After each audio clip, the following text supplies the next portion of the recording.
എന്റെ ഉമ്മ പെങ്ങന്മാരെ 5 നേരത്തെ നിസ്കാരത്തിൽ ഒരു വിട്ടുവീഴ്ചയും ഇല്ല. അത് കല്യാണത്തിലാണെങ്കിലും ഇല്ല, അത് മകളുടെ കല്യാണത്തിനാണെങ്കിലും ഇല്ല, നിന്റെ കല്യാണത്തിനാണെങ്കിലും ഇല്ല. പ്രിയപ്പെട്ട പെങ്ങളെ, നിന്നെ വിവാഹം ചെയ്തയക്കുന്ന ദിവസം നീ ളുഹർ നിസ്കരിച്ചിട്ടുണ്ടോ? നീ അസർ നിസ്കരിച്ചിട്ടുണ്ടോ? മഗ്രിബ് നിസ്കരിച്ചിട്ടുണ്ടോ? നീ രാവിലെ തന്നെ ഉടുത്തൊരുങ്ങി ആമിന ഓഡിറ്റോറിയത്തിലോ പരിസരത്തെ ഏതെങ്കിലും ഒരു ഓഡിറ്റോറിയത്തിലോ പൊതുദർശനത്തിന് നിന്നെ കൊണ്ടുവച്ചതല്ലേ രാവിലെ തന്നെ? എന്നിട്ട് ദർശനമെല്ലാം കഴിഞ്ഞ് ഉച്ചക്കോ വൈകുന്നേരമോ നീ മണവാളന്റെ കൈപിടിച്ച് പുതിയ ജീവിതത്തിലേക്ക് പോയില്ലേ മോളെ? ആ സമയത്ത് നിന്റെ ളുഹർ നിസ്കാരം മറന്നില്ലേ പെങ്ങളെ? അസർ നിസ്കാരം കളഞ്ഞില്ലേ പെങ്ങളെ? മഗ്രിബ് നിസ്കാരം ഒഴിവാക്കിയില്ലേ മോളെ? പുതിയൊരു ജീവിതത്തിലേക്ക് കടന്നപ്പോ നിസ്കാരം ഖളാക്കിയിട്ട് കടന്നാൽ ആ ജീവിതത്തിന് ബറക്കത്തുണ്ടോ? മുസ്ലിയാരി നിക്കാഹ് കഴിഞ്ഞിട്ട് ബാറക്കല്ലാഹു ലക്കുമാ വബാറക അലൈക്കുമാ ദുആ ഇരുന്നിട്ടുണ്ട്. മണവാളൻ ചിലപ്പോ പള്ളിയിലാണ് നിക്കാഹെങ്കിൽ 2 റക്അത്ത് കമന്ന് വീണിട്ടുണ്ട്. പെണ്ണെ, നിന്റെ ളുഹറന്നില്ല, അസ്റന്നില്ല, മഗ്രിബില്ല. നീ ഒരു പുതിയ ജീവിതത്തിനിറങ്ങിയതല്ലേ പെങ്ങളെ? അല്ലാഹുവിന്റെ കാരുണ്യം നിന്റെ ജീവിതത്തിൽ ഉണ്ടാകുമോ മോളെ? ആലോചിക്കാൻ നിനക്ക് കഴിഞ്ഞില്ല അല്ലേ? ഇനി വിവാഹിതരാകാനുള്ള പെണ്ണന്മാരെ, നിങ്ങൾക്കൊരു നിഷ്ഠ വേണം.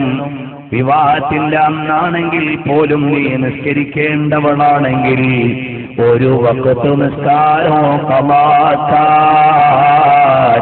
ജീവനുള്ളിടത്തോളം കാലം നിനക്ക് പഴുതില്ല. അത് കോളേജിൽ പഠിക്കാൻ പോയതാ മുസ്ലിയാരെ, നിസ്കാരത്തിൽ നിന്ന് എക്സ്ക്യൂസ് ഇല്ല. പരീക്ഷയ്ക്ക് പോയതാണ്, നിസ്കാരത്തിൽ നിന്ന് ഒഴിവില്ല.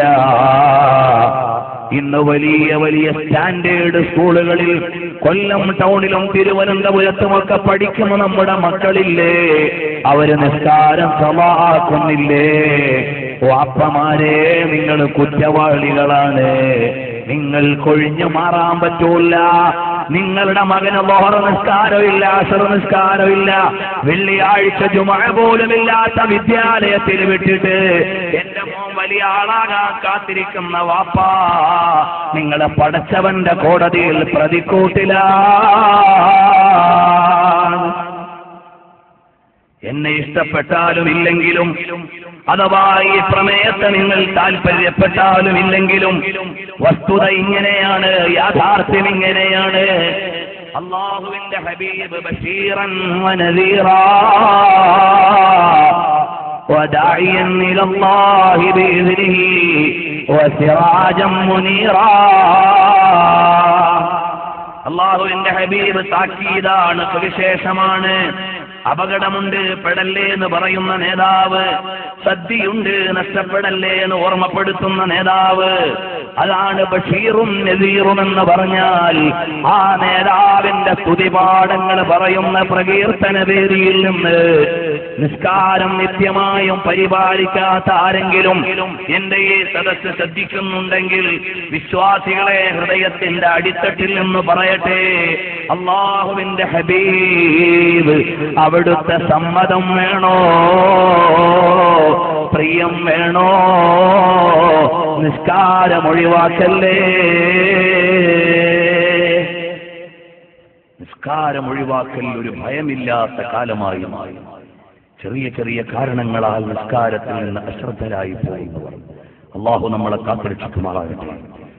അവസാനത്തെ വഖത്ത് നിസ്കാരം പോലും ഖളാ ആകാതെ മരിക്കുവാൻ അല്ലാഹു നമുക്ക് തൗഫീഖ് നൽകുമാറാകട്ടെ.